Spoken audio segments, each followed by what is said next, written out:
Mi nombre es Gabriel, y llevo 3 años trabajando como ayudante del Padre Martínez en la iglesia San Rafael.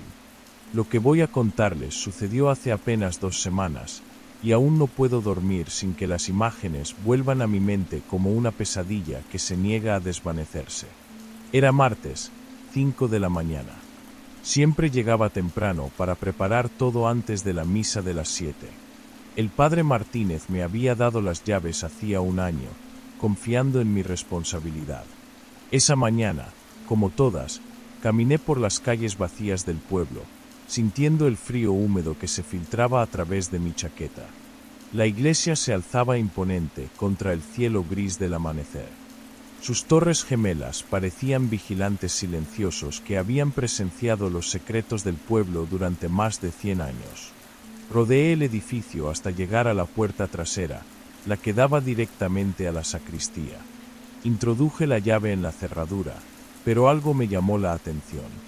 Había luz adentro. Una luz tenue, amarillenta, como la de las velas que usábamos durante las misas solemnes. El Padre Martínez no tenía por qué estar allí tan temprano. Además, habíamos cerrado juntos la noche anterior, como siempre. Revisé mi reloj, 5:15. Definitivamente, algo no estaba bien. Empujé la puerta con cuidado. El chirrido de las bisagras resonó en el silencio matutino. Desde la sacristía, escuché algo que me heló la sangre, voces.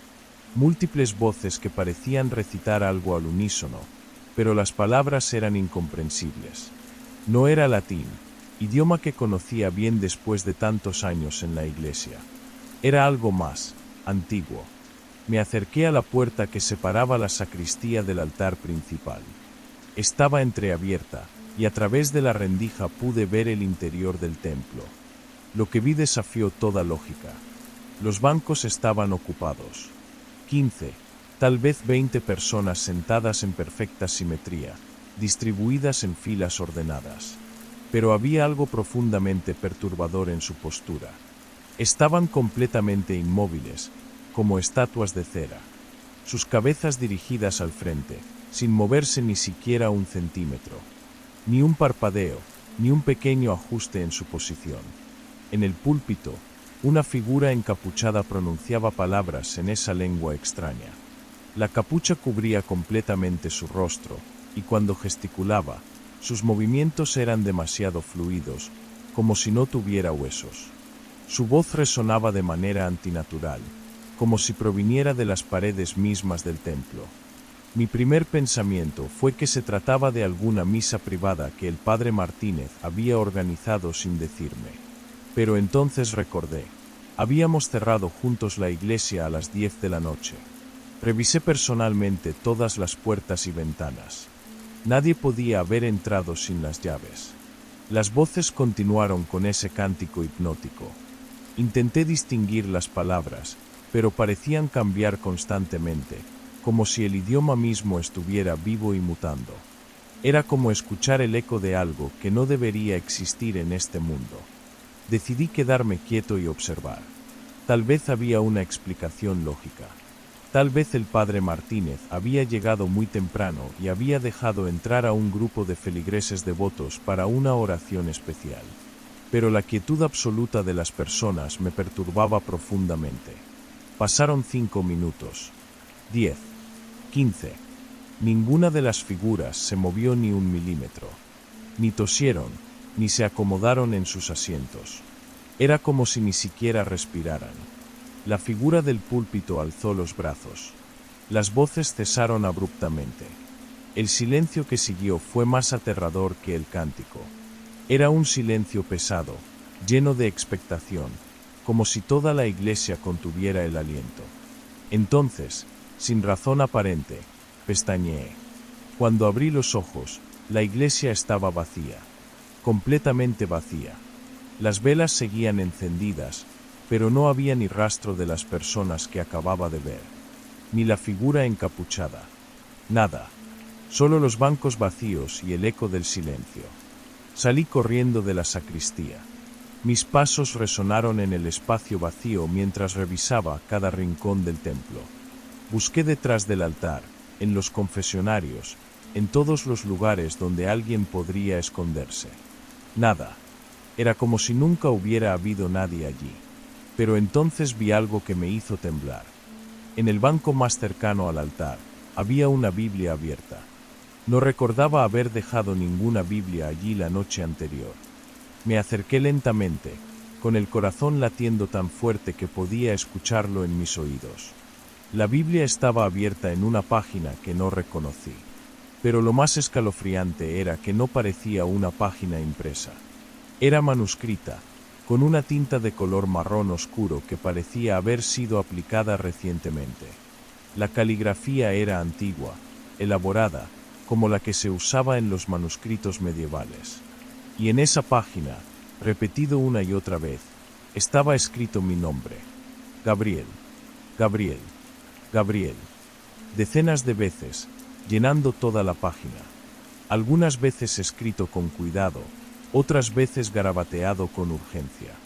Hacia el final de la página, las letras se volvían más erráticas, como si la mano que las escribía estuviera temblando. Cerré la Biblia de golpe y retrocedí. Mis manos temblaban tanto que apenas podía sostenerme. Corrí hacia la puerta principal, pero estaba cerrada con llave desde adentro.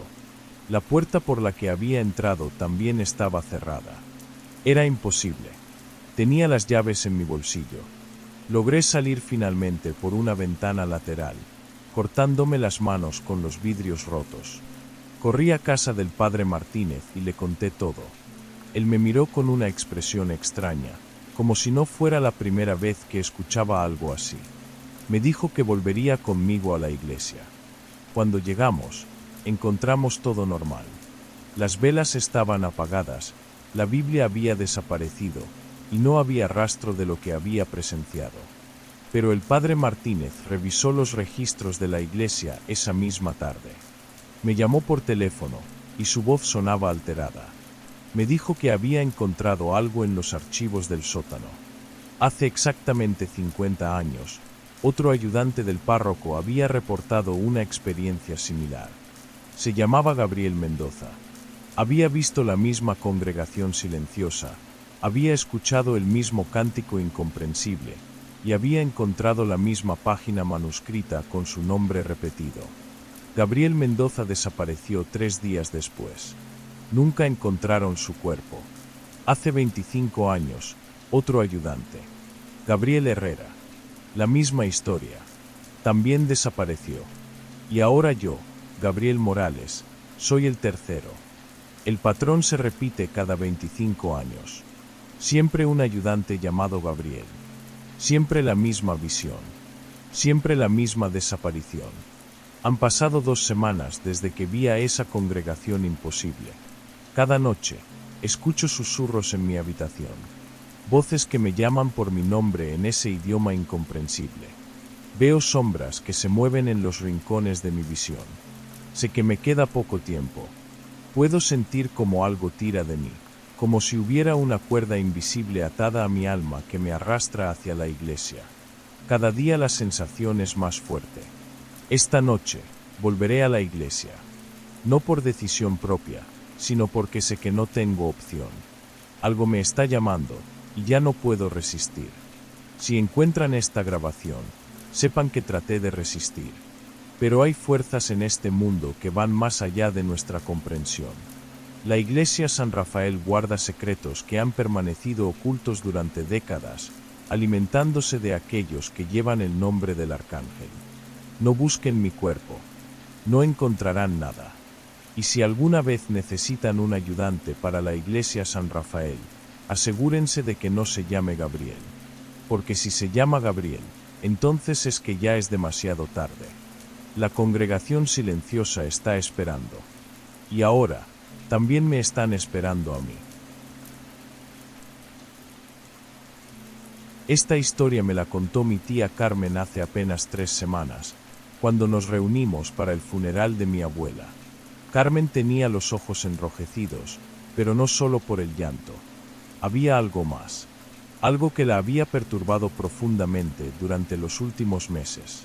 Todo comenzó en octubre del año pasado. Mi tía Carmen, una mujer de 52 años, Había mantenido la misma rutina dominical durante más de 20 años. Cada domingo, sin excepción, acudía a la pequeña iglesia de San Miguel, en las afueras del pueblo donde vivía. Siempre llegaba a las 9 de la mañana en punto, se sentaba en el mismo banco de la tercera fila y participaba devotamente en la misa. La iglesia de San Miguel es un edificio antiguo, construido en el siglo XVIII.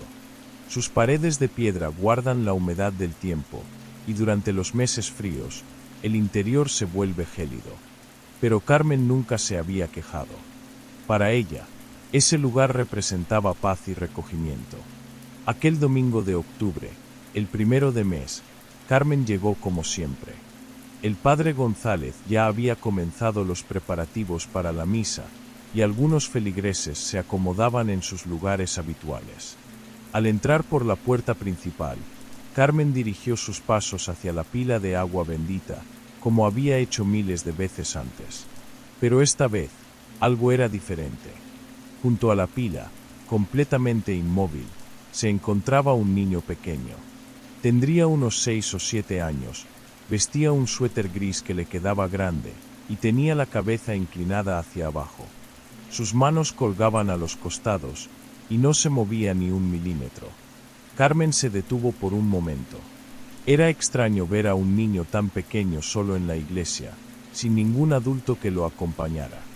Miró a su alrededor, buscando a los posibles padres, pero no vio a nadie que pareciera estar pendiente del pequeño. Se acercó lentamente, con una sonrisa maternal en el rostro. Cuando estuvo a apenas 1 metro de distancia, le habló en voz baja para no sobresaltarlo. «Hola, pequeño.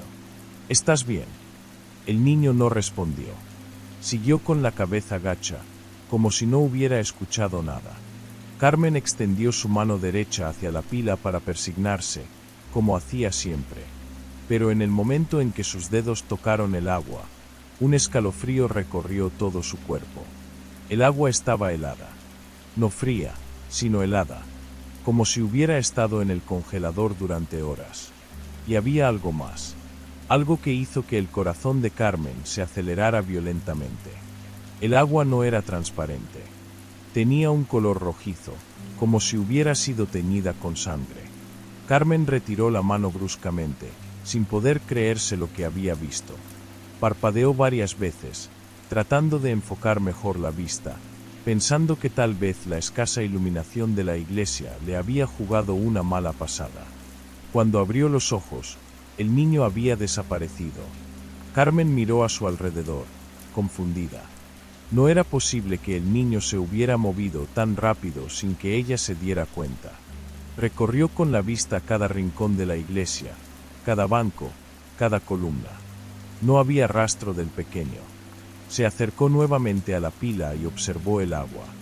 Ahora lucía completamente normal, transparente, a temperatura ambiente, bendita como siempre había sido. Durante toda la misa, Carmen no pudo concentrarse. Sus pensamientos regresaban una y otra vez al niño del suéter gris y al agua helada y roja. Se preguntaba si habría sido producto de su imaginación, si el estrés del trabajo o algún problema de salud le había causado una alucinación. Al terminar la ceremonia, se acercó al padre González. «Padre, ¿vio usted a un niño pequeño cerca de la pila de agua bendita al comenzar la misa?» El sacerdote la miró con expresión confundida. «¿Un niño?» «No, Carmen. No había ningún niño esta mañana. Los Fernández trajeron a su bebé, pero estaba con ellos en todo momento». Carmen asintió, pero no se sintió tranquila. Decidió preguntar a otros feligreses, pero todos le dieron la misma respuesta.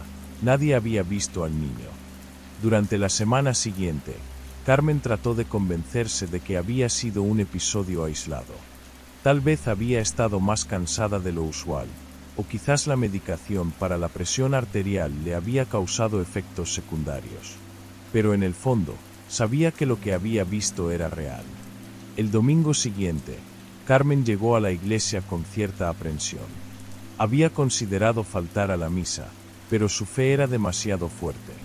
Además, Se dijo a sí misma que no podía permitir que una alucinación la alejara del lugar que tanto significaba para ella. Entró por la puerta principal, y sus ojos se dirigieron inmediatamente hacia la pila de agua bendita. El niño estaba ahí nuevamente. Esta vez, Carmen sintió que las piernas le temblaban. El pequeño llevaba la misma ropa, el suéter gris que le quedaba grande, pantalones oscuros y zapatos negros que parecían demasiado formales para un niño de su edad. Pero había algo diferente. Algo que hizo que el miedo se apoderara completamente de ella. Esta vez, el niño no tenía la cabeza inclinada. La mantenía erguida, y sus ojos estaban fijos en Carmen. Eran completamente negros. No había iris, no había pupila.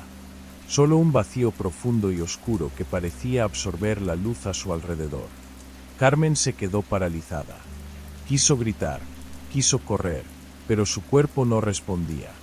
El niño continuaba mirándola con esos ojos terribles, y una sonrisa pequeña y extraña comenzó a formarse en sus labios.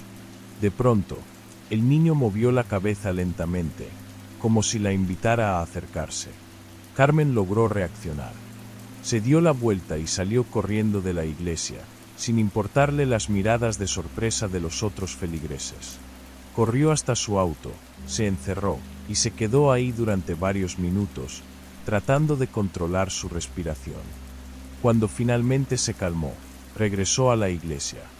La misa ya había comenzado, y Carmen se dirigió directamente a su banco habitual, evitando mirar hacia la pila de agua bendita.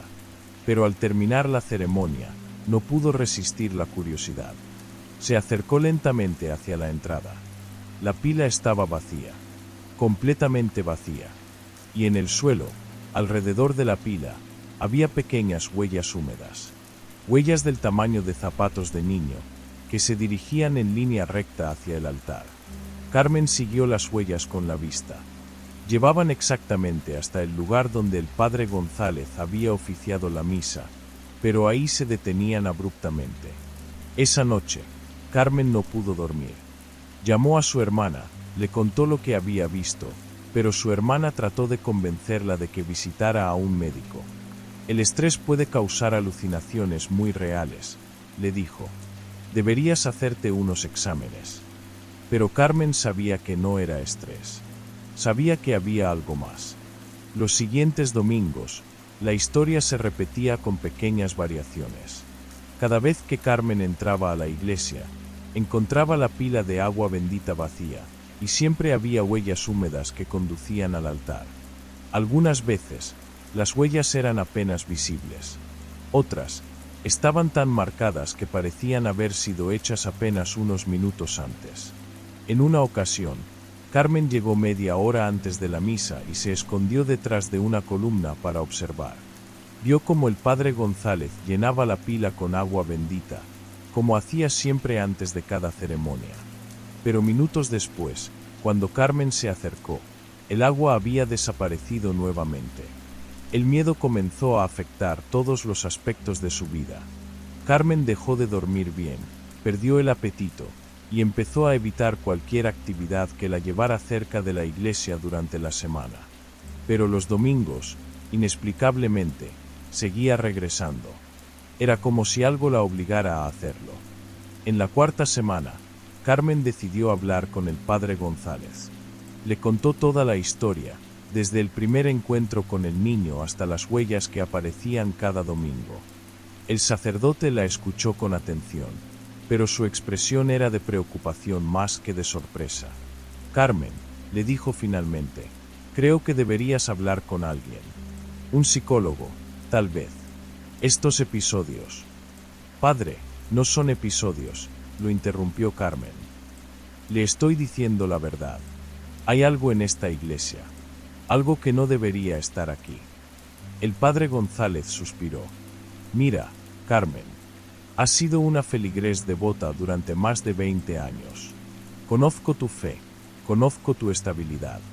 Pero lo que me describes, no es posible. Los niños no desaparecen en el aire, el agua bendita no se vuelve roja, y los muertos no dejan huellas. ¿Los muertos? Preguntó Carmen. ¿Por qué dice los muertos?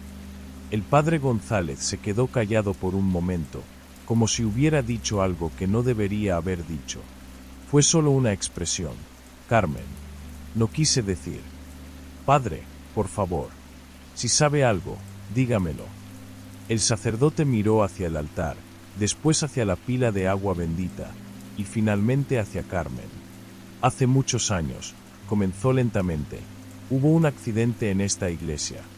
Un niño pequeño, de unos 7 años, se ahogó en la pila de agua bendita durante una ceremonia de bautismo. Fue algo terrible, inexplicable. La pila no es lo suficientemente profunda para que algo así suceda, pero... Carmen sintió que la sangre se le helaba en las venas.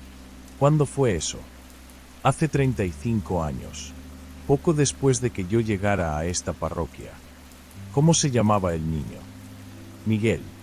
Miguel Herrera. Tenía 6 años.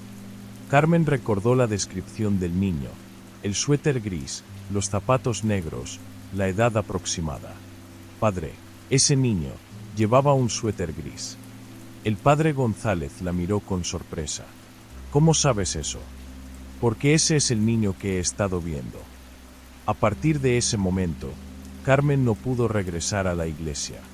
Intentó hacerlo varias veces, pero cada vez que se acercaba al edificio, sentía una opresión en el pecho que la obligaba a dar la vuelta. Fue entonces cuando decidió investigar por su cuenta. Fue a la biblioteca municipal y revisó los periódicos locales de hace 35 años. Encontró la noticia en la edición del lunes 14 de octubre de 1988.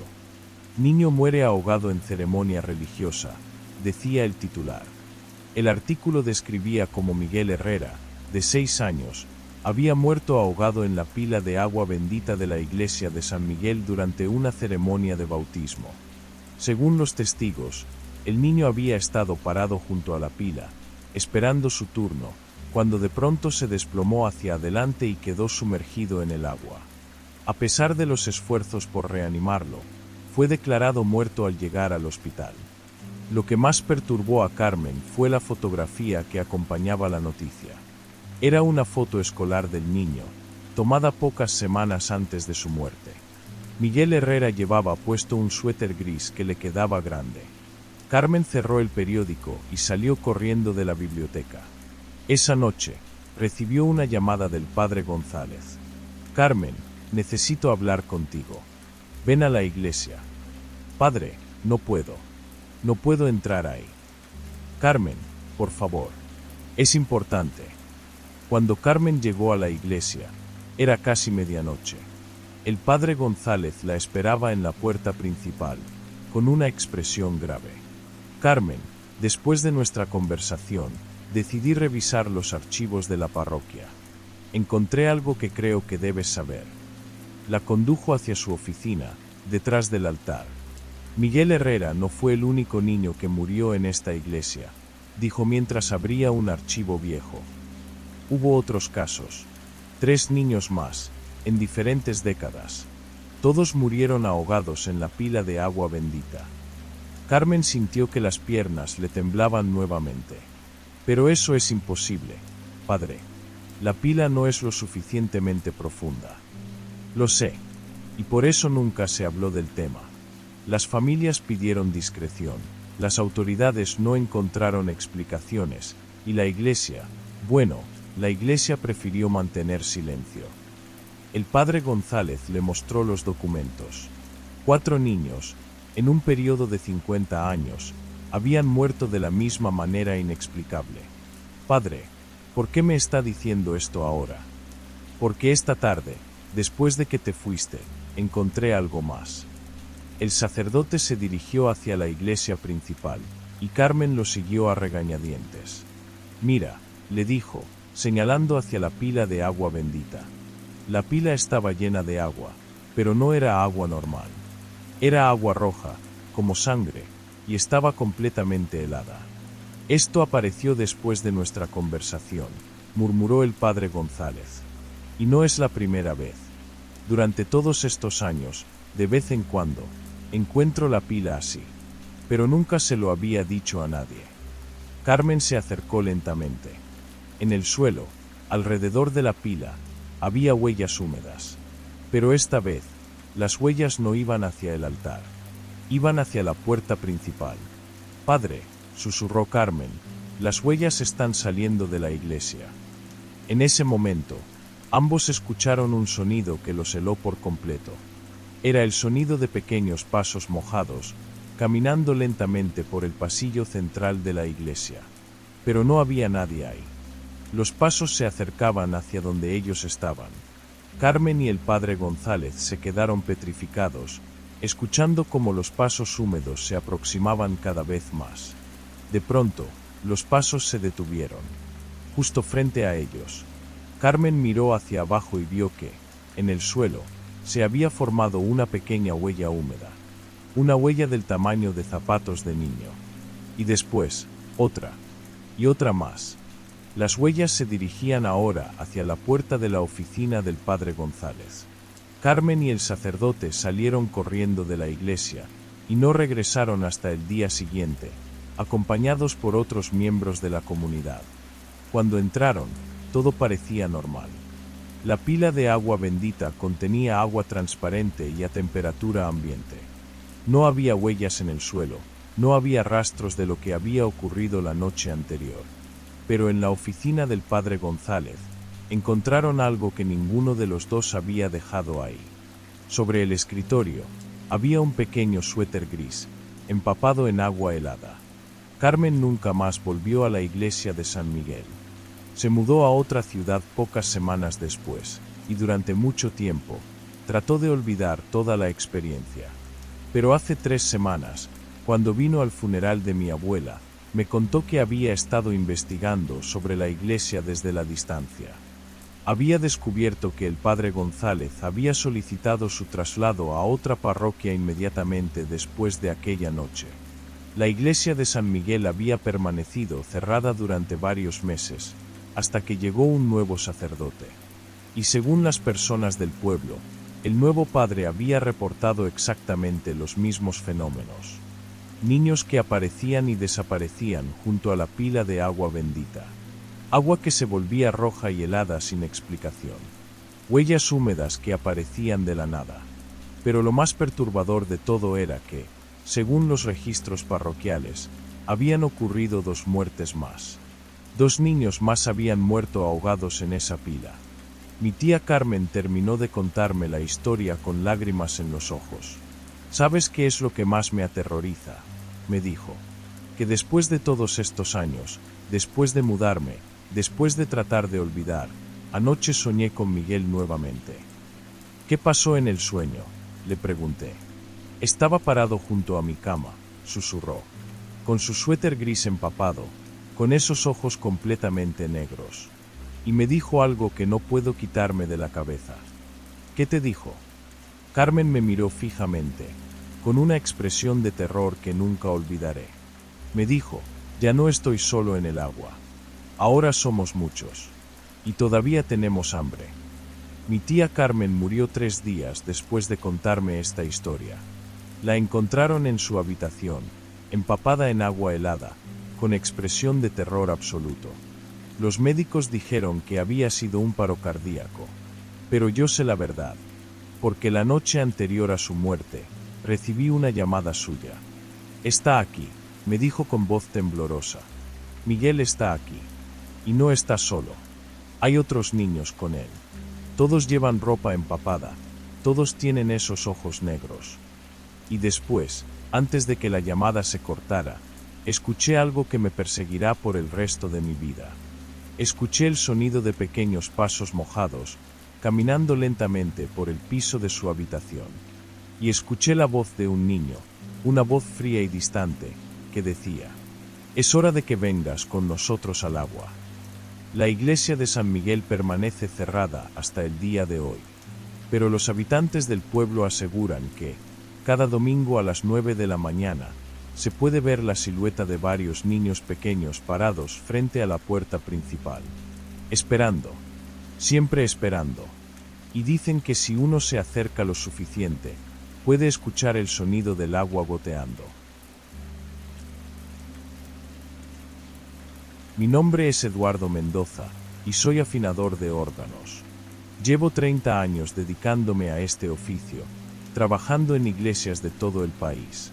He visto templos magníficos y otros que parecen estar a punto de desplomarse, pero ninguno me había causado la inquietud que sentí al entrar por primera vez a la iglesia de San Bartolomé. Era marzo del año pasado, apenas 3 semanas antes de Semana Santa. El padre Contreras me había contratado para afinar el viejo órgano de la iglesia, un instrumento alemán de 1920 que llevaba décadas sin mantenimiento adecuado. La iglesia, construida en época colonial, tenía esa atmósfera pesada que solo dan los siglos de oraciones, lágrimas y silencio. El órgano se encontraba en el coro alto, al fondo del templo. Para llegar hasta él, tenía que subir por una estrecha escalera de madera que crujía con cada paso. El instrumento era hermoso, con tubos de diferentes tamaños que se alzaban como soldados en formación.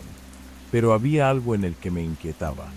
Quizás era la forma en que la luz de las velas se reflejaba en el metal, o tal vez el eco extraño que producía cada nota en esa arquitectura antigua. Los primeros días de trabajo transcurrieron con normalidad. Llegaba por las mañanas, después de la misa de 8, y me quedaba hasta las 6 de la tarde. El padre Contreras era un hombre mayor, de pocas palabras, que siempre me saludaba con cortesía pero mantenía cierta distancia. Los feligreses que entraban a rezar durante el día me miraban con curiosidad, pero pronto se acostumbraron a los sonidos del órgano siendo probado. Fue el jueves de la segunda semana cuando decidí quedarme más tarde. Había logrado afinar la mayor parte de los tubos, pero quería probar la acústica del templo con el órgano funcionando completamente. El padre Contreras me había dado una copia de las llaves, así que no había problema en que me quedara después del horario habitual. A las 10:30 de la noche, el templo estaba sumido en una penumbra que apenas rompían las velas del altar mayor. Me senté frente al teclado y comencé a tocar suavemente. Elegí una pieza sencilla, un himno que conocía de memoria. Las notas se elevaron por la nave, rebotando en las columnas de piedra y creando ecos que parecían multiplicarse hasta el infinito. Fue entonces cuando las escuché. Al principio pensé que eran ecos de mi propia interpretación, pero pronto me di cuenta de que eran voces humanas. Un coro de voces suaves, armoniosas, que se elevaban desde algún lugar detrás de mí. No cantaban palabras, sino que emitían sonidos puros, como si estuvieran haciendo ejercicios de vocalización. La armonía era perfecta, cada voz encontraba su lugar exacto en el conjunto. Dejé de tocar para escuchar mejor. Las voces continuaron por unos segundos más antes de desvanecerse gradualmente. El silencio que siguió fue absoluto, casi opresivo. Me volteé en el banco del órgano, esperando ver a algún grupo de feligreses que hubiera entrado sin que me diera cuenta, pero el templo estaba completamente vacío.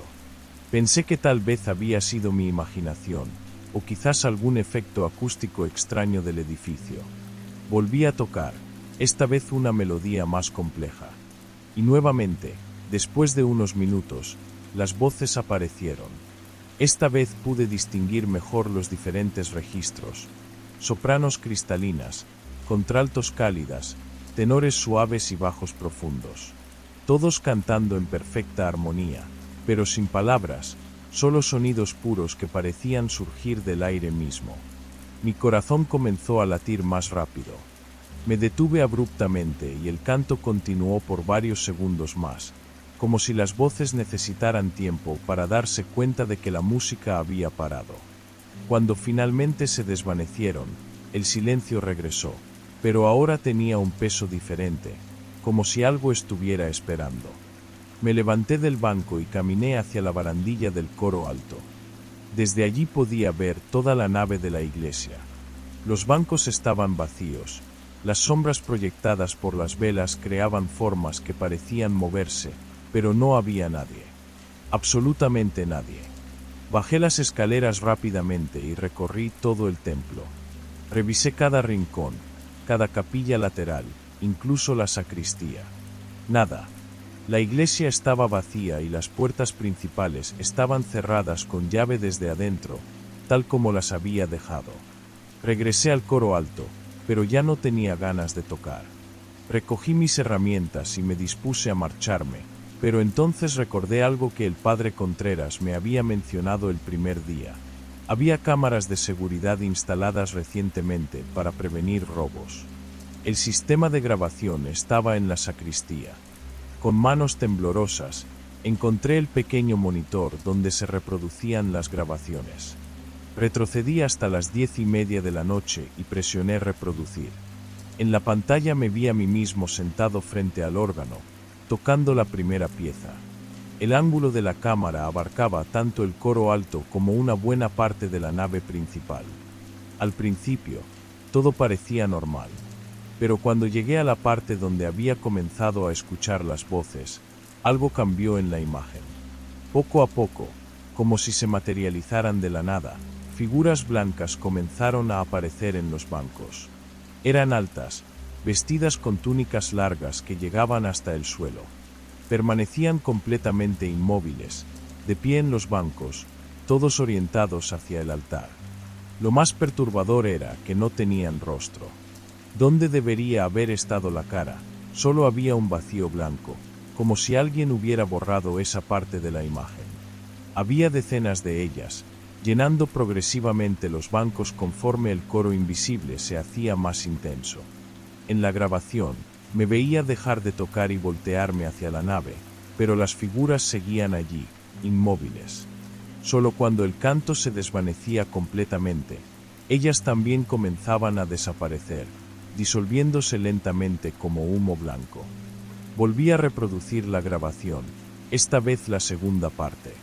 El mismo patrón se repetía. Conforme yo tocaba, las figuras aparecían, se mantenían inmóviles durante el canto, desaparecían cuando el silencio regresaba. Pero había algo más. En esta segunda ocasión, había más figuras que antes, como si el número hubiera aumentado.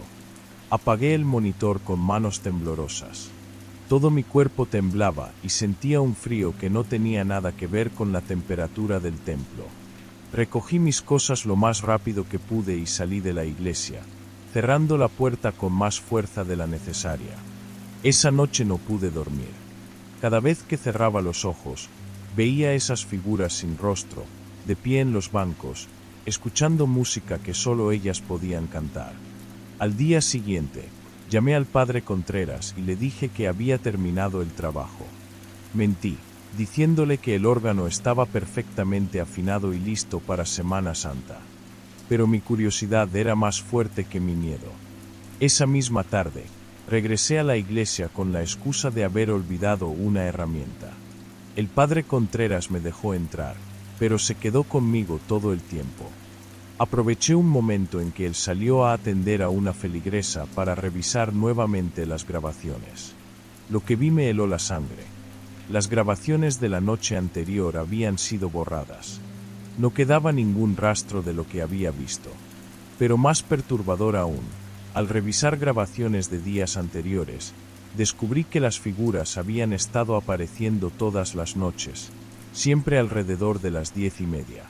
En grabaciones de una semana atrás, solo había una o dos figuras. Pero conforme pasaban los días, el número había ido aumentando progresivamente. Y en todas las grabaciones, había algo que no había notado antes. Yo no era el único que había estado tocando el órgano por las noches. En grabaciones de hacía 10 días, cuando yo aún no había sido contratado, alguien más había estado tocando. Una figura oscura sentada frente al teclado, pero la imagen era demasiado borrosa para distinguir quién era. Y alrededor de esta figura, las mismas presencias blancas sin rostro llenaban los bancos. Cuando el padre Contreras regresó, no pude contenerme más. Le pregunté directamente sobre las grabaciones, sobre quién había estado tocando el órgano antes de mi llegada. Su rostro se puso pálido y me pidió que lo acompañara a la sacristía. Fue entonces cuando me contó la verdad. 3 semanas antes de contratarme, el anterior organista de la iglesia, un hombre llamado Marcos Herrera, Había muerto de un infarto mientras tocaba el órgano. Había sido encontrado la mañana siguiente, desplomado sobre el teclado. Los médicos dijeron que había muerto alrededor de las 10:30 de la noche. Pero lo que más me impactó fue lo que siguió. El padre Contreras me confesó que desde la muerte de Marcos, las cámaras de seguridad habían estado captando extrañas imágenes. Figuras blancas que aparecían durante la noche, siempre acompañadas por el sonido del órgano, aunque nadie estuviera tocando. Había decidido contratar a alguien para afinar el instrumento, esperando que eso pusiera fin a los fenómenos. Salí de la iglesia esa tarde con la promesa de no regresar jamás. Pero la historia no terminó ahí. 3 días después, el padre Contreras me llamó, desesperado. Me dijo que las apariciones habían empeorado. Ahora las figuras se manifestaban no solo por las noches, sino también durante el día, incluso durante las misas. Los feligreses habían comenzado a notar presencias extrañas y muchos habían dejado de asistir al templo. Me rogó que regresara, que tratara de hacer algo. Pero yo ya había tomado mi decisión. Le recomendé que cerrara temporalmente la iglesia y buscara ayuda de la diócesis. Nunca más volví a saber de él. Hasta hace 2 semanas. Un amigo periodista me envió un artículo de un periódico local. La iglesia de San Bartolomé había sido cerrada indefinidamente después de que varios feligreses reportaran avistamientos de figuras espectrales durante la misa de domingo. El padre Contreras había sido trasladado a otra parroquia, y el templo permanecía vacío. Pero lo que más me perturbó del artículo fue la fotografía que lo acompañaba. Era una imagen nocturna del exterior de la iglesia, tomada por algún curioso que había pasado por allí. En las ventanas del templo se podía ver un resplandor tenue, y si uno miraba con atención, podía distinguir figuras blancas en el interior. El artículo mencionaba que los vecinos reportaban haber escuchado música de órgano proveniente del templo cerrado, siempre alrededor de las 10:30 de la noche. Música acompañada por un coro de voces sin palabras, hermosas pero inquietantes. Desde entonces, no he vuelto a afinar ningún órgano. Cambié de profesión, pero algunas noches, cuando el reloj marca las 10:30, creo escuchar a lo lejos esas voces armoniosas, suaves, sin palabras. Y me pregunto si las figuras blancas siguen llenando los bancos de San Bartolomé, esperando pacientemente a que alguien más se siente frente al órgano y toque para ellas. Porque ahora entiendo la verdad, no eran apariciones. Era un coro que había estado cantando en esa iglesia durante siglos, y que solo se manifestaba cuando alguien les daba la música que necesitaban para hacerse escuchar. Y tal vez, solo tal vez, siguen esperando. San Jerónimo del Valle había sido siempre un pueblo tranquilo. Esas pequeñas comunidades rurales donde todos se conocen, donde las puertas se dejan abiertas y donde lo más emocionante que puede pasar es el festival anual de la cosecha. Pero todo cambió esa primera noche de octubre del año 2023. Fueron las 12 en punto cuando comenzaron a sonar las campanas de la iglesia de Santa Bárbara. El sonido grave y resonante despertó a medio pueblo. María Elena Vázquez, que vivía justo frente a la iglesia, fue la primera en asomar la cabeza por la ventana. Las campanas siguieron sonando durante exactamente 5 minutos. 12 campanadas largas, pausadas, que parecían vibrar en el aire nocturno mucho más tiempo del normal. Al día siguiente, durante el desayuno en la panadería de Don Carlos, todos comentaban lo extraño del asunto. El padre Mendoza, el párroco de la iglesia, se mostró tan confundido como el resto. Él tenía las llaves del campanario y nadie más podía acceder. Además, las campanas no habían sonado desde la misa del domingo anterior. La segunda noche volvió a ocurrir, exactamente a las 12. Esta vez, más gente se despertó. Los perros comenzaron a ladrar inquietos y los bebés lloraban sin consuelo. Algunas personas salieron a la calle, pero las campanas se detuvieron en cuanto alguien se acercó demasiado a la iglesia. Para la tercera noche, Ya nadie lo consideraba una broma. El alcalde, Roberto Navarro, decidió que había que investigar. Junto con 2 concejales y el padre Mendoza, revisaron el campanario esa tarde. Lo que encontraron los dejó helados. La cuerda que tradicionalmente se usaba para hacer sonar las campanas estaba cortada. Pero no era un corte reciente. Las fibras estaban desgastadas, amarillentas por el tiempo. Según el padre Mendoza, esa cuerda llevaba cortada al menos 10 años. Él mismo recordaba cuando la cortaron después de que unos niños estuvieran jugando con ella de manera peligrosa. Pero entonces, ¿cómo sonaban las campanas? El alcalde decidió sellar el campanario con un candado nuevo. Cambió la cerradura y él mismo se quedó con la única llave. Esa noche, todos esperaron. A las 12 en punto, las campanas sonaron de nuevo. El alcalde corrió hacia la iglesia. El candado seguía intacto. La puerta, cerrada. Pero las campanas resonaban en la oscuridad. La historia comenzó a extenderse a los pueblos vecinos. Algunos curiosos llegaban por las noches para presenciar el fenómeno. Las campanas nunca fallaban. Cada noche, a las 12 exactas, sonaban durante 5 minutos. Siempre el mismo ritmo, siempre la misma duración. Fue entonces cuando llegaron los muchachos de la ciudad. 4 jóvenes universitarios que estudiaban fenómenos paranormales como pasatiempo. Se llamaban Daniel, Andrea, Miguel y Sofía. Habían visto un vídeo en redes sociales sobre las campanas de San Jerónimo y decidieron investigar. Llegaron un viernes por la tarde con equipo de grabación profesional. Cámaras de alta definición, micrófonos direccionales, detectores de temperatura y movimiento. Querían documentar todo científicamente. El alcalde, ya desesperado por encontrar una explicación, les dio permiso para acceder al campanario. Daniel era el líder del grupo.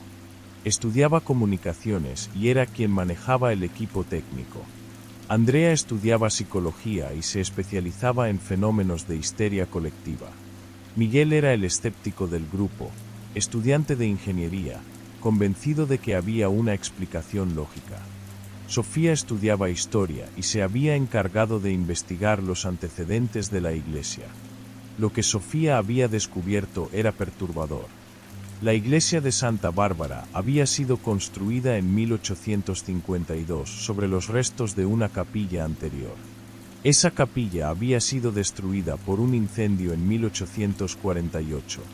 Según los registros parroquiales, durante el incendio murieron 17 personas que se habían refugiado en el interior. Las campanas de la capilla original habían sonado durante todo el incendio, aparentemente sin que nadie las hiciera sonar. Los jóvenes decidieron pasar la noche del sábado en el campanario. Instalaron sus equipos durante la tarde. Cámaras con visión nocturna, grabadoras digitales con micrófonos ultrasensibles, termómetros digitales que registraban cambios de temperatura por minuto. También llevaron linternas, radios de comunicación y suficiente comida para pasar la noche. El campanario era un espacio reducido, apenas 3 metros por 3 metros. Las 2 campanas colgaban del techo por gruesas vigas de madera. La campana mayor pesaba aproximadamente 200 kilos. La menor, unos 50. Ambas estaban firmemente sujetas y no mostraban signos de movimiento reciente. A las 11:45 de la noche, los 4 jóvenes estaban listos. Habían revisado todo el equipo. Las cámaras grababan desde múltiples ángulos. Los micrófonos captaban hasta el sonido de su respiración. Andrea monitoreaba los detectores de movimiento desde su laptop. A las 11:55, Daniel encendió la grabadora principal. Su voz se escucha clara en la grabación que después sería analizada por expertos. Son las 11:55 de la noche del sábado 21 de octubre. Estamos en el campanario de la iglesia de Santa Bárbara, en San Jerónimo del Valle. Presentes Daniel Herrera, Andrea Molina, Miguel Santos y Sofía Contreras. Todos los equipos están funcionando normalmente. Faltan 5 minutos para las 12. La grabación continúa durante 4 minutos más. Se escuchan sus voces susurrando, comentarios sobre la temperatura que había bajado súbitamente, el nerviosismo de Andrea. Miguel hace bromas para relajar el ambiente. Sofía repasa en voz baja la historia de la iglesia. A las 11:59 y 50 segundos, Daniel cuenta hacia atrás. 10, 9, 8, 7, 6, 5, 4, 3, 2, 1, mediano. La grabación se detiene abruptamente. A la mañana siguiente, el padre Mendoza encontró a Daniel sentado en las escaleras de la iglesia. Estaba consciente pero no respondía preguntas. Miraba fijamente hacia la entrada del templo, como si esperara algo. Cuando intentaban hablarle, él solo repetía: «Ya están dentro». Los otros tres habían desaparecido. El alcalde organizó una búsqueda inmediata. Revisaron el campanario y encontraron todo el equipo de grabación intacto, pero las cámaras y grabadoras se habían detenido exactamente a las 12 en punto. Daniel fue llevado al hospital del pueblo vecino. Los médicos no encontraron nada físicamente mal en él, pero se mantenía en el mismo estado. Despierto, pero ausente. Solo repetía esa frase: «Ya están dentro». El domingo por la mañana, el padre Mendoza llegó temprano para preparar la misa. Cuando abrió las puertas de la iglesia, los encontró.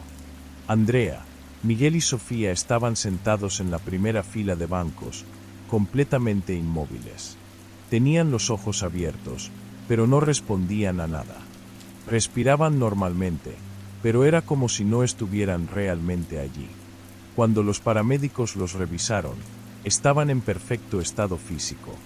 Pero al igual que Daniel, no recordaban nada de lo que había pasado desde que entraron al campanario.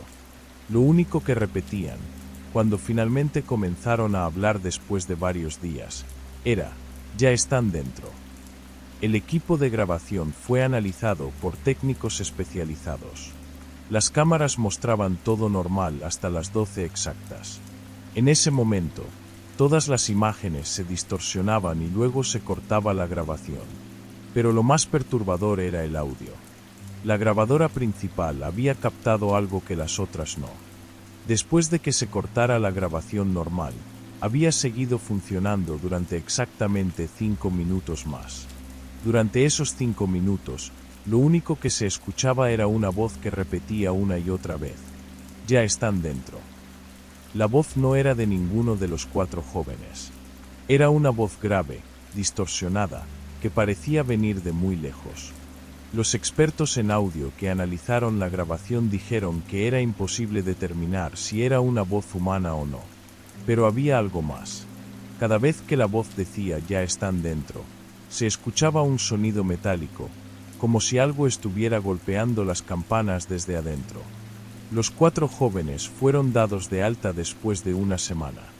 Físicamente estaban bien, pero ninguno volvió a ser el mismo. Daniel dejó sus estudios y se mudó a otra ciudad. Andrea desarrolló una fobia severa a las iglesias. Miguel, el escéptico, se volvió obsesivamente religioso. Sofía simplemente desapareció un día, dejando solo una nota que decía: «Ya están dentro». Las campanas de Santa Bárbara siguieron sonando cada noche a las 12. Pero ahora había algo diferente. Algunas personas juraban que, entre las campanadas, se podían escuchar voces susurrando. Siempre la misma frase: «Ya están dentro». El pueblo comenzó a vaciarse. Las familias se mudaban una por una. Los comercios cerraron. La panadería de Don Carlos fue de los últimos en marcharse. Antes de irse, me contó algo que nunca olvidaré. La noche anterior a su partida, había decidido quedarse despierto para escuchar las campanas por última vez. A las 12 en punto, comenzaron a sonar como siempre. Pero esta vez, cuando terminaron, se asomó por la ventana hacia la iglesia.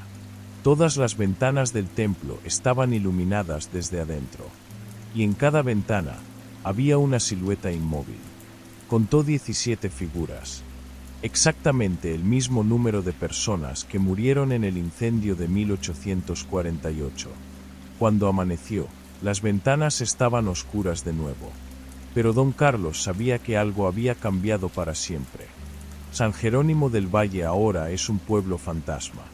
Solo quedan algunas casas habitadas por ancianos que se niegan a marcharse. El padre Mendoza fue trasladado a otra parroquia. La iglesia de Santa Bárbara permanece cerrada. Pero las campanas siguen sonando cada noche a las 12. Y si escuchas con atención, entre las campanadas, aún puedes oír esa voz susurrando: ya están dentro. María Elena llegó a la parroquia de San Judas Tadeo un martes por la mañana, como todas las semanas desde hacía 3 meses. Era una de las voluntarias más jóvenes, recién graduada de la universidad, y había decidido dedicar parte de su tiempo libre a ayudar en la iglesia de su barrio. Le gustaba la tranquilidad del lugar, el olor a incienso que se filtraba por los pasillos, y la sensación de estar haciendo algo bueno. Esa mañana, mientras organizaba los libros de canto en la sacristía, notó algo que nunca antes había visto. Al fondo del pasillo lateral, casi oculto entre las sombras, había un confesionario que parecía abandonado. No era como los otros 2 que se usaban regularmente. Este estaba cubierto por una gruesa cadena con candado, y tenía una placa metálica que decía simplemente "fuera de servicio". La curiosidad la invadió de inmediato.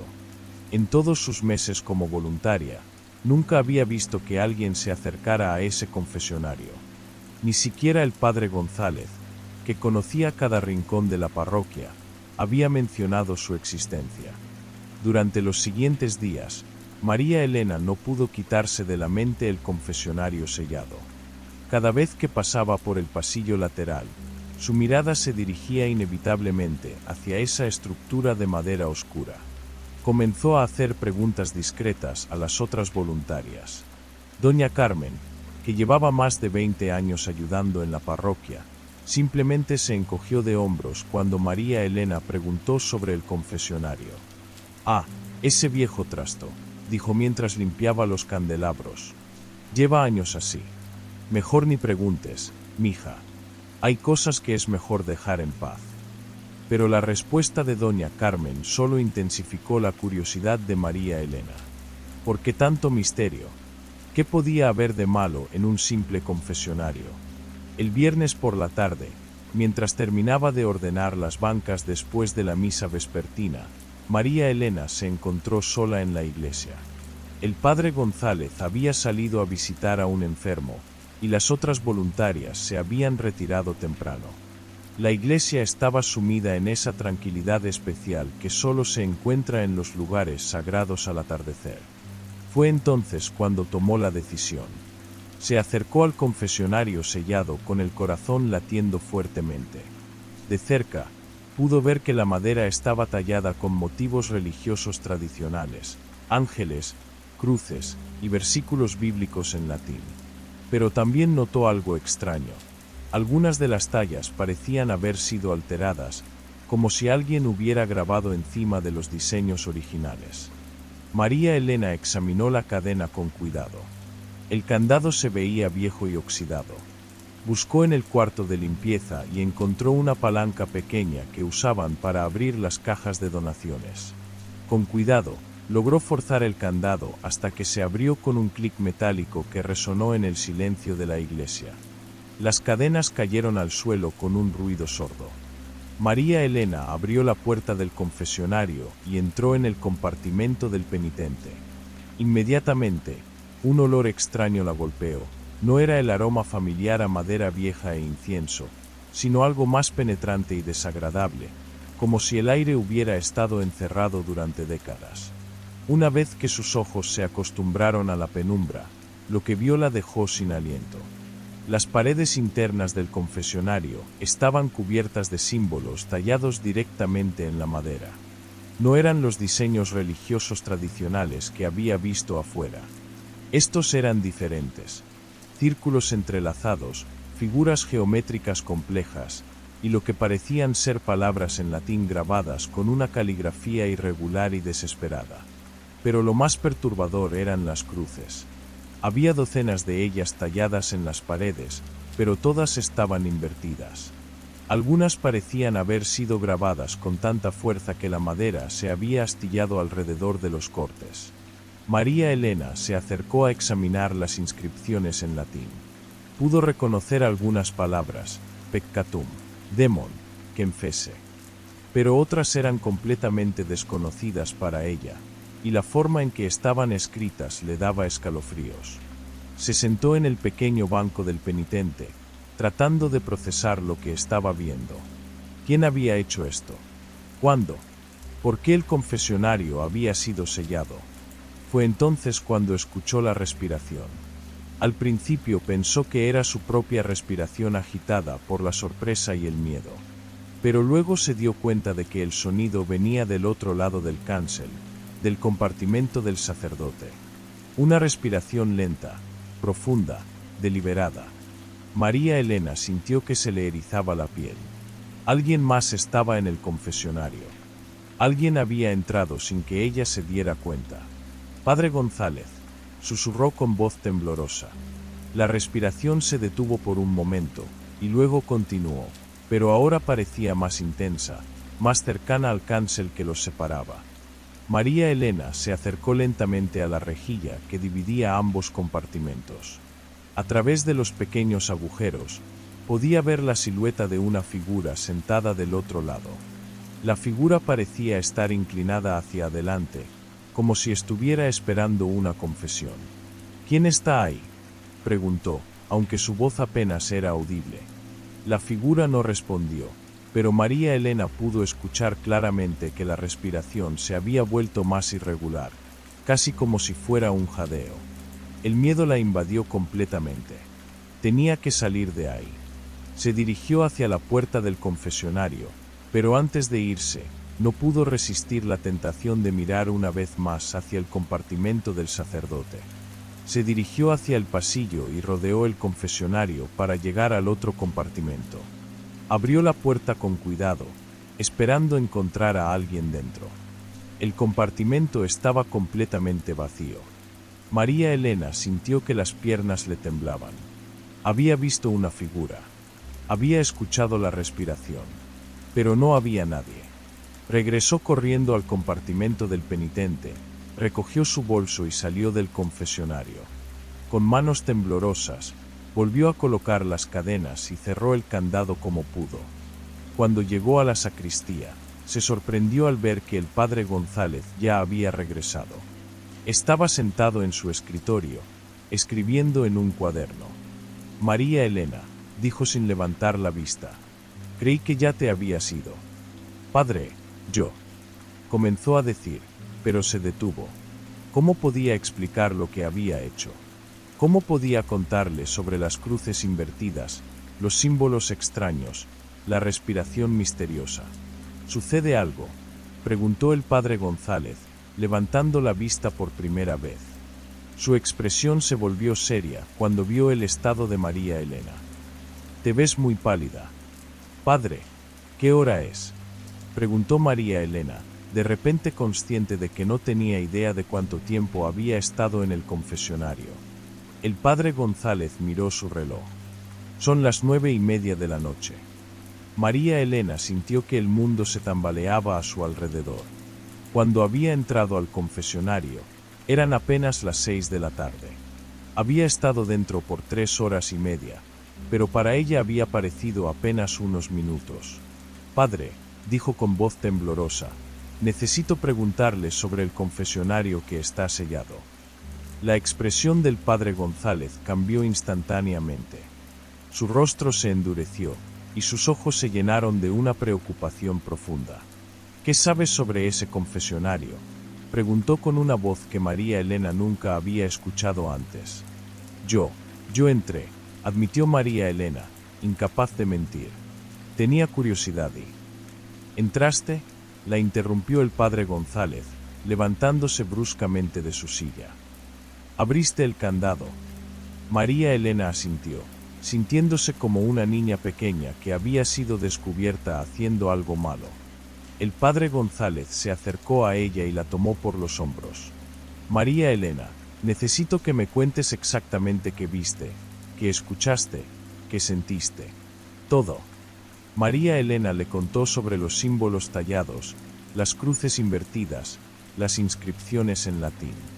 Le habló sobre la respiración misteriosa y la figura que había visto, pero que no estaba allí cuando fue a buscarla. Le contó sobre las 3 horas perdidas. Mientras hablaba, el padre González se veía cada vez más preocupado. Cuando terminó, el sacerdote se sentó pesadamente en su silla y se cubrió el rostro con las manos. «Padre», dijo María Elena suavemente, «¿qué pasó en ese confesionario?». El padre González guardó silencio por un largo momento. Finalmente, levantó la vista y la miró directamente a los ojos. «Hace 25 años», comenzó con voz grave, «yo era un sacerdote joven, recién asignado a esta parroquia. Una noche, muy tarde, alguien vino a confesarse. Era un hombre mayor, bien vestido, que parecía muy perturbado. Entró al confesionario y comenzó a hablar. El padre González se detuvo, como si le costara trabajo continuar. Al principio, parecía una confesión normal. Hablaba de pequeños pecados, de dudas sobre la fe. Pero luego, su voz comenzó a cambiar. Se volvió más profunda, más áspera, y las cosas que comenzó a confesar. El sacerdote se estremeció visiblemente. Comenzó a confesar crímenes horribles, asesinatos, torturas, actos de una crueldad inimaginable. Pero lo describía todo con una precisión y un detalle que era imposible que fuera imaginario. Era como si hubiera estado presente en cada acto de violencia que describía. «¿Llamó a la policía?», preguntó María Elena. «Traté de hacerlo», continuó el padre González, «pero cada vez que intentaba levantarme, sentía como si una fuerza invisible me mantuviera sentado». Y la voz del hombre continuaba, hora tras hora, describiendo atrocidades que se remontaban a siglos atrás. «¿Siglos?». «Sí», dijo el padre González. Hablaba de la Inquisición, de las cruzadas, de matanzas en el Imperio Romano. Pero lo describía todo como si él hubiera estado ahí, como si hubiera participado en cada evento histórico de violencia y sufrimiento. El padre González se levantó y comenzó a caminar por la sacristía. La confesión duró toda la noche. Cuando finalmente terminó, al amanecer, el hombre me dijo algo que nunca olvidaré. «Padre, yo no soy humano. Soy la suma de toda la maldad que los hombres han confesado en los confesionarios durante 1000 años. Y ahora, usted ha escuchado mi confesión». María Elena sintió que se le helaba la sangre. «Cuando salí del confesionario», continuó el padre González, «el hombre había desaparecido. Pero las paredes del compartimento del penitente estaban cubiertas de esos símbolos que viste.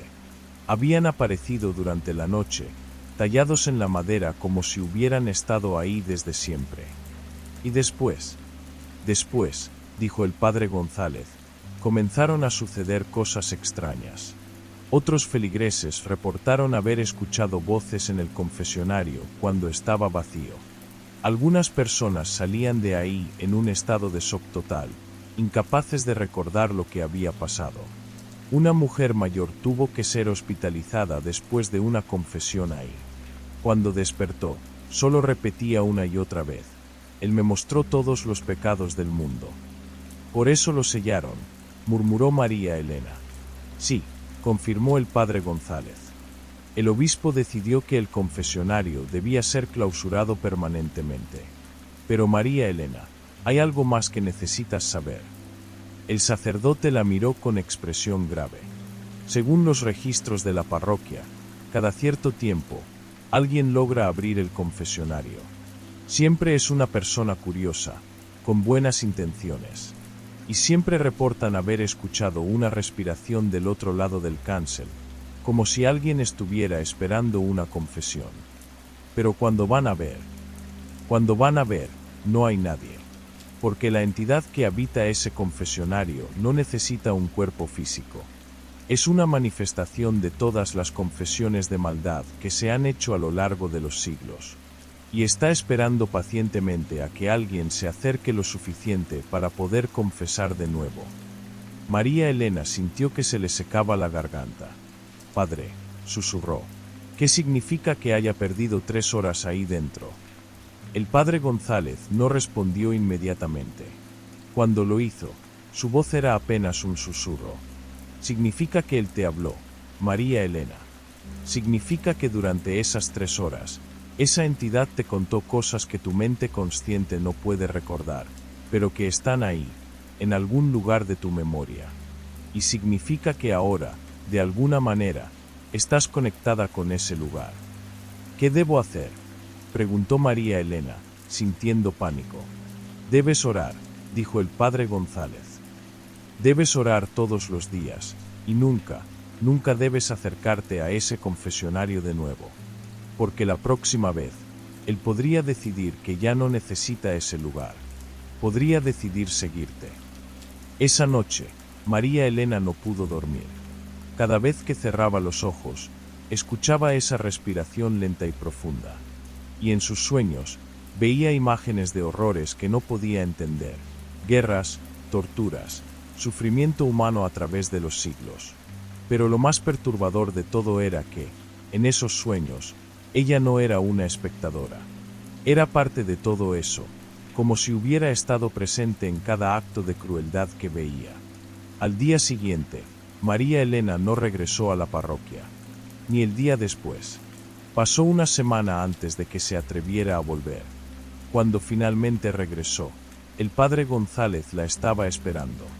El confesionario, dijo sin preámbulos, está abierto de nuevo. María Elena sintió que se le detenía el corazón.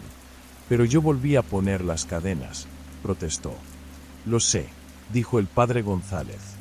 Pero esta mañana, cuando llegué, el candado estaba abierto y las cadenas estaban en el suelo. Y hay algo más. El sacerdote la llevó hasta el pasillo lateral. Allí, en el suelo frente al confesionario, había huellas de pies descalzos. Huellas que parecían haber sido quemadas directamente en la piedra del piso. Él salió, susurró el padre González. Después de 25 años, finalmente salió. María Elena miró las huellas y sintió que algo frío se movía en su interior. Porque de alguna manera, sabía que esas huellas se dirigían hacia su casa. Esa noche, mientras María Elena trataba de dormir, escuchó una respiración lenta y profunda afuera de su ventana. Y supo que él había venido por ella. Después de todo, ella había escuchado su confesión. Y ahora, era su turno de confesar. Mi nombre es Miguel Hernández y lo que voy a contarles sucedió en la parroquia de San Patricio, donde serví como monaguillo durante 3 años. Han pasado 6 meses desde que abandoné ese lugar, pero aún despierto en las madrugadas empapado en sudor frío, recordando aquellos ojos de piedra que me observaban. Todo comenzó a principios del pasado octubre. Llevaba ya 2 años ayudando al padre Martínez en las misas matutinas y vespertinas. Conocía cada rincón de aquella iglesia construida en 1845. Las estatuas habían sido siempre parte del paisaje sagrado. San Miguel Arcángel a la derecha del altar, con su espada alzada, la Virgen María al lado izquierdo, con las manos extendidas, San José junto a la entrada lateral, y San Patricio mismo, el patrón, presidiendo desde el fondo del templo. El primer indicio fue tan sutil que creí que era producto de mi imaginación. Después de la misa de las 8 de la mañana, mientras recogía los cálices y ordenaba el altar, noté que San Miguel parecía estar mirando ligeramente hacia la izquierda. Esto me extrañó porque siempre había recordado que su rostro de mármol miraba directamente al frente. Sacudí la cabeza y continué con mis labores. Al día siguiente, durante la misa vespertina, volví a observar la estatua. Esta vez, juraría que San Miguel había regresado a su posición original. Le comenté al padre Martínez, un hombre mayor de 68 años que llevaba 30 dirigiendo la parroquia. Él sonrió con paciencia y me recordó que las luces del atardecer podían crear ilusiones ópticas. Pero las ilusiones se volvieron más frecuentes. Durante las siguientes 2 semanas, comencé a notar pequeños cambios en las posiciones de las estatuas. San José parecía haber movido ligeramente su bastón. Los dedos de la Virgen María se veían más extendidos.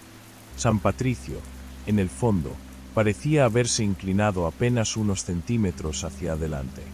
Empecé a llegar más temprano y a quedarme más tarde, observando detenidamente cada figura. Medí las distancias, tomé fotografías con mi teléfono, incluso marqué posiciones en el suelo con tiza. Pero cada vez que presentaba mis evidencias al padre Martínez, él las descartaba con explicaciones racionales.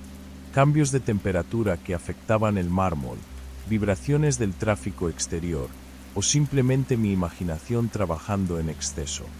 La tarde del 23 de octubre cambió todo. Había terminado las clases en el instituto y me dirigí a la iglesia para encender las velas antes de la misa vespertina. El templo estaba vacío, sumido en esa quietud sagrada que siempre me había tranquilizado. Caminé por el pasillo central, mis pasos resonando suavemente en las baldosas de piedra. Fue entonces cuando sucedió. Mientras encendía la vela del altar, escuché un sonido que jamás olvidaré, un roce suave, como piedra raspando contra piedra. Levanté la vista y mi sangre se heló. La estatua de San Miguel Arcángel, que momentos antes miraba hacia el altar, había girado completamente la cabeza. Sus ojos de mármol blanco me observaban directamente, con una intensidad que traspasaba mi alma. El candelabro se me cayó de las manos. Las velas rodaron por el suelo mientras yo retrocedía, tropezando con los escalones del altar. Los ojos de la estatua me seguían, fijos, implacables. Su rostro, tallado con maestría hacía más de 150 años, ahora poseía una expresión que no había estado ahí antes, una mezcla de advertencia y dolor. Corrí hacia la sacristía gritando el nombre del padre Martínez. Lo encontré preparando los ornamentos para la misa, y entre lágrimas y palabras entrecortadas, le conté lo que había visto. Esta vez, su expresión cambió. Ya no había condescendencia en sus ojos, sino preocupación genuina. Me dijo que esperara en la sacristía mientras él examinaba el altar. Regresó 10 minutos después, con el rostro pálido. La estatua de San Miguel había vuelto a su posición original, pero en el suelo, alrededor de su base, había un fino polvo de mármol que no había estado ahí antes. Esa noche, el padre Martínez tomó una decisión que cambiaría todo. Recordó que hacía 6 meses se había instalado un sistema de cámaras de seguridad en la iglesia, después de varios robos en templos cercanos. Nunca las había revisado, pero ahora teníamos una forma de descubrir la verdad. Nos quedamos hasta tarde, revisando las grabaciones de las últimas semanas. Al principio, todo parecía normal. Las estatuas permanecían inmóviles durante horas. Pero cuando llegamos a las grabaciones de la madrugada, encontramos algo que desafió toda lógica. A las 3 de la madrugada, exactamente, las estatuas comenzaban a moverse. No era un movimiento brusco o sobrenatural como en las películas. Era lento, deliberado, casi humano. San Miguel giraba la cabeza gradualmente, mirando hacia diferentes partes del templo. La Virgen María bajaba lentamente los brazos, y luego los volvía a levantar.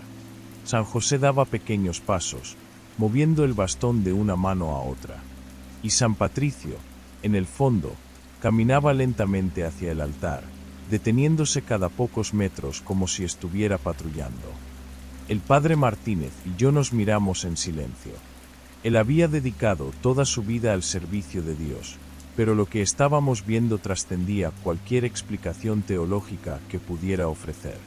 Las estatuas se movían durante exactamente 1 hora, desde las 3 hasta las 4 de la madrugada, y luego regresaban a sus posiciones originales.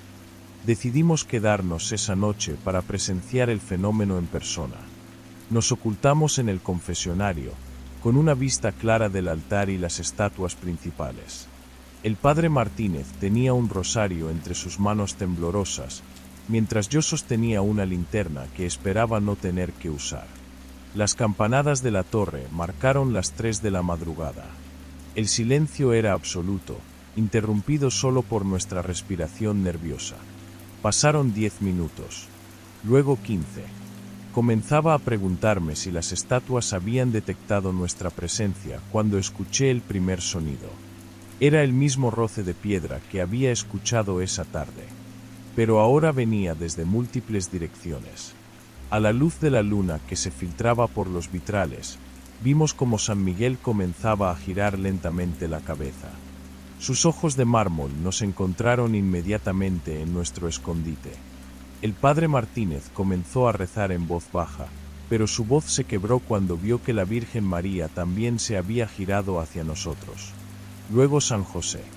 Y finalmente, San Patricio comenzó su lenta caminata desde el fondo del templo.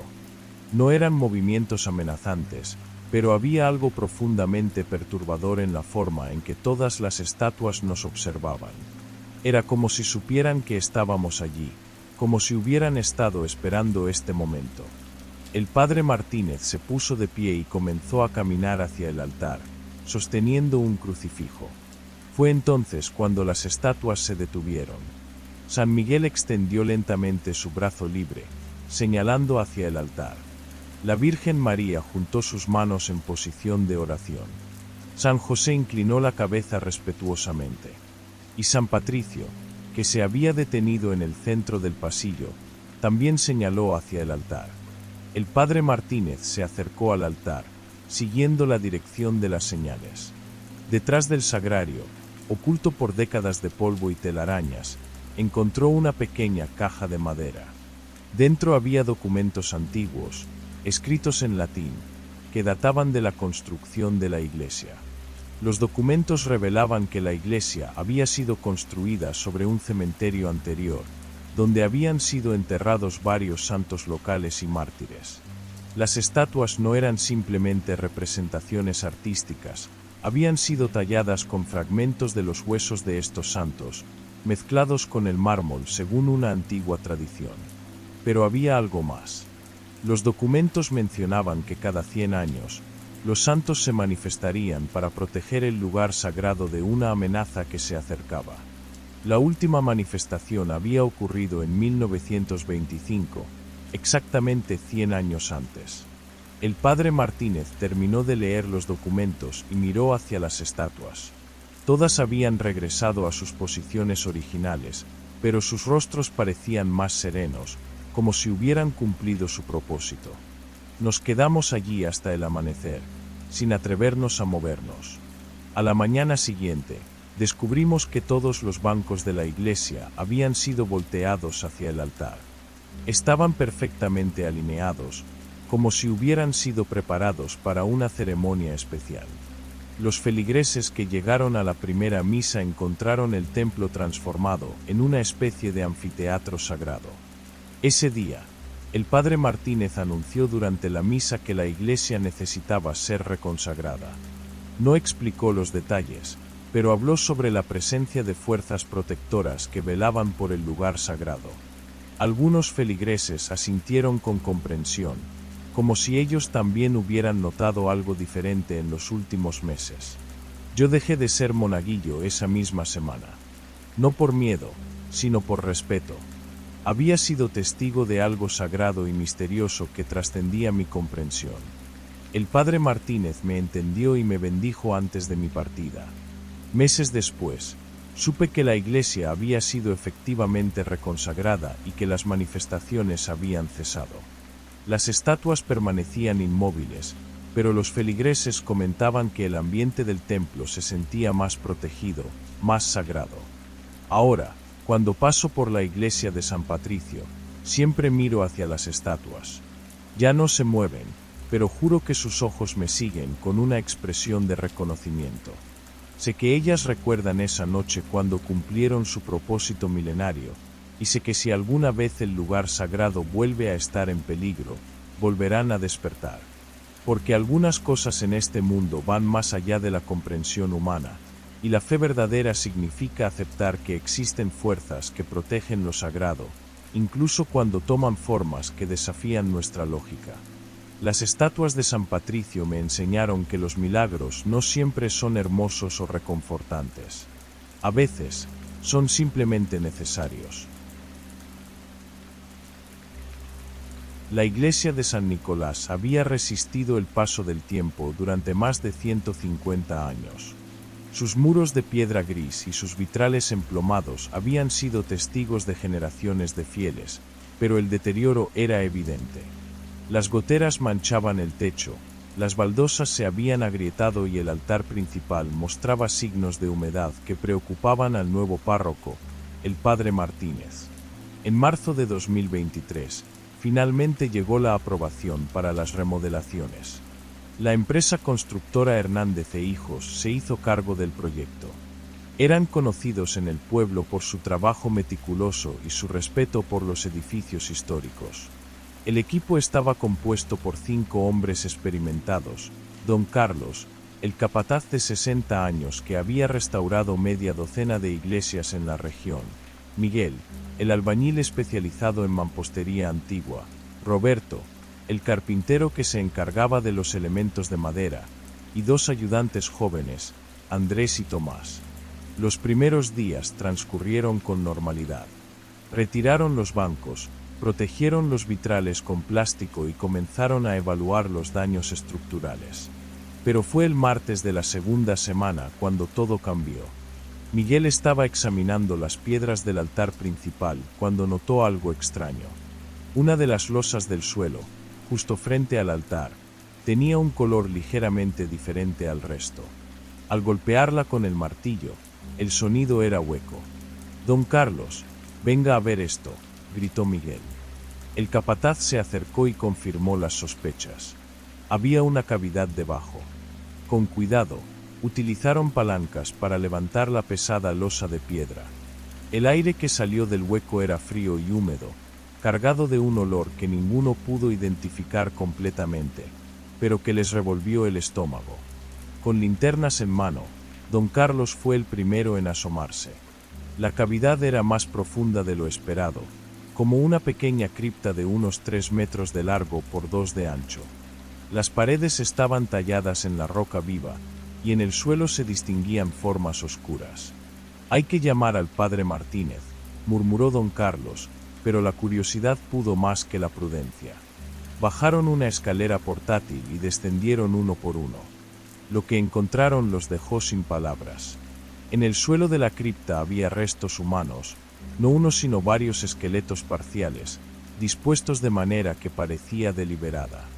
Pero lo que más los perturbó fueron las cruces. 3 cruces de hierro forjado, cada una del tamaño de un hombre, clavadas en las paredes de piedra, pero todas invertidas, con la cabeza hacia abajo. En el fondo de la cripta, carbonizado hasta ser casi irreconocible, se alzaba lo que una vez había sido un púlpito de madera. Estaba quemado de tal manera que conservaba su forma, pero se desmoronaba al más mínimo contacto. Alrededor de él, esparcidos en el suelo, había objetos que brillaban débilmente bajo la luz de las linternas: cálices de plata ennegrecidos, candelabros retorcidos y lo que parecían ser páginas de libros antiguos, convertidas en cenizas pero aún conservando parcialmente su forma. «Esto no es normal», susurró Roberto, persignándose instintivamente. Tomás, el más joven del grupo, se acercó a uno de los cálices.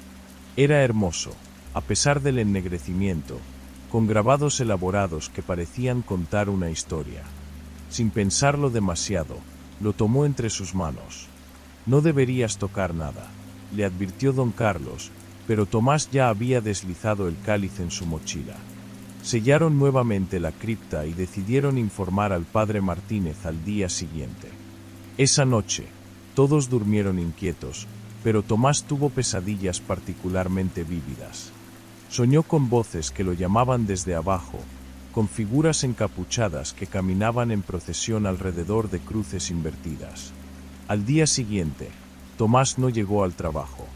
Don Carlos lo llamó por teléfono, pero no respondía. Su esposa estaba preocupada porque había salido temprano esa mañana y no había regresado. Lo encontraron esa tarde en el hospital. Un accidente extraño y brutal. Según los testigos, Tomás había perdido el control de su motocicleta en una curva que conocía perfectamente. Había atravesado el guardarrail y caído por un barranco de 20 metros. Los médicos dijeron que era un milagro que siguiera con vida, pero las fracturas múltiples lo tendrían postrado por meses. Cuando don Carlos le contó al padre Martínez sobre el descubrimiento, el rostro del sacerdote se ensombreció. Era un hombre joven, de apenas 35 años, pero sus ojos mostraron una preocupación que parecía de alguien mucho mayor. Suspendamos los trabajos por unos días, ordenó el padre Martínez. Necesito investigar esto apropiadamente. Pero la curiosidad del párroco lo llevó a descender solo a la cripta esa misma noche. Lo que vio lo convenció de que se enfrentaba a algo que escapaba a su comprensión normal de la fe. Los restos humanos no estaban dispuestos aleatoriamente. Formaban un patrón específico, como si hubieran sido colocados deliberadamente en posiciones rituales. Las cruces invertidas tenían inscripciones en latín que le helaron la sangre, sicut in caelo et in terra, como en el cielo y en la tierra, pero escritas de manera que invertían completamente el significado de la oración. En los archivos de la diócesis encontró referencias vagas a eventos ocurridos en 1873, cuando la iglesia era atendida por el padre Sebastián Valdés. Las notas mencionaban irregularidades en el culto y prácticas no autorizadas, pero los detalles habían sido cuidadosamente omitidos o estaban demasiado deteriorados para ser legibles. El padre Martínez decidió bendecir la cripta antes de sellarla definitivamente. Eligió un domingo por la noche, cuando la iglesia estaría vacía y podría realizar el ritual sin alarmar a los feligreses. Preparó todo meticulosamente: agua bendita, incienso, su estola y los textos apropiados para un exorcismo menor. Descendió a la cripta con una docena de velas votivas, las encendió formando un círculo y comenzó la oración. En el nombre del Padre, del Hijo y del Espíritu Santo, comando a toda presencia impura que abandone este lugar sagrado. No había terminado la primera línea cuando todas las velas de la cripta se apagaron simultáneamente. No fue un apagado gradual por falta de oxígeno, sino un cese abrupto e instantáneo, como si una mano invisible hubiera soplado cada llama al mismo tiempo. Pero lo que realmente lo aterrorizó fue lo que siguió. En la iglesia arriba, escuchó el ruido distintivo de velas apagándose en rápida sucesión. Una tras otra, todas las velas del altar principal, las velas votivas de los santos, incluso las velas eléctricas que simulaban llamas, se apagaron con un sonido que resonó en el templo vacío. El padre Martínez salió de la cripta temblando. La iglesia estaba sumida en una oscuridad que parecía más densa que la noche normal. Utilizó su teléfono celular como linterna y corrió hacia la salida, pero antes de llegar a la puerta, escuchó algo que lo hizo detenerse en seco. Pasos lentos y deliberados que provenían desde abajo del altar, desde la cripta que acababa de abandonar. No eran los pasos de una persona, sino de varias, caminando en procesión, con el ritmo cadencioso de un funeral. Selló la cripta al día siguiente con argamasa y una losa de concreto. Oficialmente, les dijo a los trabajadores que habían encontrado restos arqueológicos que requerían estudio especializado. Los trabajos de remodelación continuaron, pero evitando cuidadosamente el área del altar principal. Sin embargo, el sellado no detuvo lo que había comenzado. Todas las noches, exactamente a las 3 de la madrugada, los pasos regresaban. El padre Martínez lo verificó durante una semana completa. Cada noche, a la misma hora, los pasos resonaban desde abajo del altar, como si quienes caminaban en esa procesión eterna hubieran establecido un horario que ninguna bendición podía alterar. La primera vez que un feligrés lo escuchó fue durante una misa de funeral. La señora Esperanza, una mujer de 70 años que había sido sacristana durante décadas, se quedó después de la ceremonia para limpiar los candelabros. Eran las 3 de la madrugada cuando terminó. Al día siguiente, llegó a la casa parroquial pálida y temblorosa. «Padre, anoche escuché pasos en la iglesia. Pasos que venían desde abajo del altar. Pensé que era usted, pero cuando busqué, no había nadie». El padre Martínez intentó tranquilizarla, pero sabía que la señora Esperanza no era dada a imaginaciones. Desde entonces, estableció una regla estricta: nadie podía permanecer en la iglesia después de las 10 de la noche. Los trabajadores terminaron las remodelaciones en junio, pero varios de ellos admitieron privadamente que habían escuchado ruidos extraños durante las horas nocturnas. Don Carlos, el capataz, confesó que en 3 ocasiones diferentes había escuchado los pasos, siempre a la misma hora, siempre provenientes del mismo lugar. Tomás, el joven que había tomado el cáliz, nunca se recuperó completamente. Las fracturas sanaron, pero desarrolló una condición neurológica que los médicos no pudieron explicar. Sufría de terrores nocturnos violentos y afirmaba que en sus sueños veía figuras encapuchadas que le reclamaban algo que había tomado. Su esposa finalmente lo convenció de mudarse a otra ciudad. El padre Martínez intentó investigar más sobre el padre Sebastián Valdés, pero los archivos anteriores a 1880 habían sido trasladados a los archivos centrales de la diócesis en la capital. Cada vez que solicitaba acceso, le daban excusas burocráticas o le decían que los documentos estaban siendo reorganizados. Pasaron los meses, y los pasos continuaron. Exactamente a las 3 de la madrugada, cada noche, sin excepción. Algunos vecinos de las casas cercanas a la iglesia comenzaron a reportar que escuchaban ruidos extraños, pero solo aquellos cuyas ventanas daban directamente al templo. El padre Martínez desarrolló insomnio crónico. Cada noche, a las 2:55, se despertaba automáticamente y esperaba. Los pasos duraban exactamente 15 minutos, siempre con el mismo ritmo, siempre el mismo patrón. Había intentado grabarlos con su teléfono, pero el audio resultaba distorsionado, como si alguna interferencia impidiera que el sonido se registrara apropiadamente. En octubre, durante la preparación para el Día de los Muertos, el padre Martínez tomó una decisión que cambiaría todo.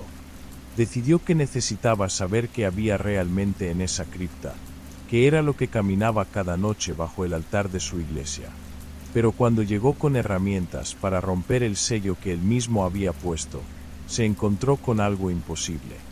La losa de concreto que había colocado sobre la cripta estaba intacta, pero alrededor de ella, en el suelo de la iglesia, había huellas. Huellas de pies descalzos, como si quienes caminaban en la cripta hubieran encontrado otra manera de salir. Las huellas formaban un círculo perfecto alrededor del altar, y en el centro de ese círculo, grabado en la piedra como si hubiera sido tallado por manos expertas, había un mensaje en latín que hizo que al padre Martínez se le helara la sangre: Quod semel sanctificatum, semper maledictum. Lo que una vez fue santificado, siempre estará maldito. Esa noche, el padre Martínez hizo algo que no había hecho en años. Se arrodilló frente al altar y lloró. No de tristeza, sino de un miedo tan profundo que le llegaba hasta los huesos. Porque finalmente comprendió que lo que había despertado en esa cripta no era algo que pudiera bendecir, exorcizar o eliminar. Era algo que había estado esperando. Al día siguiente, el padre Martínez solicitó su traslado a otra parroquia. En su informe oficial escribió que tenía diferencias irreconciliables con las condiciones del edificio. Nunca mencionó la cripta, los pasos o las huellas.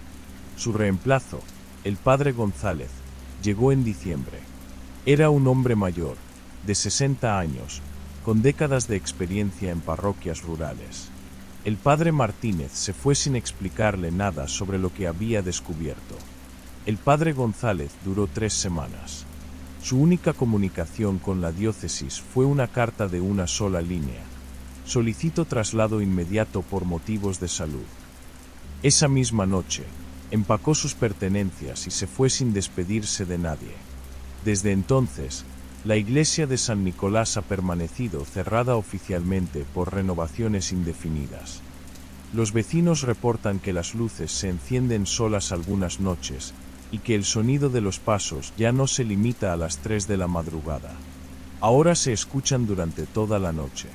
Y según cuenta la gente del pueblo, Si uno se acerca a la iglesia en las noches más oscuras y pone el oído contra la puerta principal, puede escuchar algo más que pasos. Puede escuchar voces cantando en latín, con un ritmo que no se parece a ningún himno conocido. La cripta sigue sellada, pero lo que había en ella ya no necesita permanecer abajo. Después de 150 años, finalmente ha encontrado el camino para salir. Y está buscando lo que le pertenece.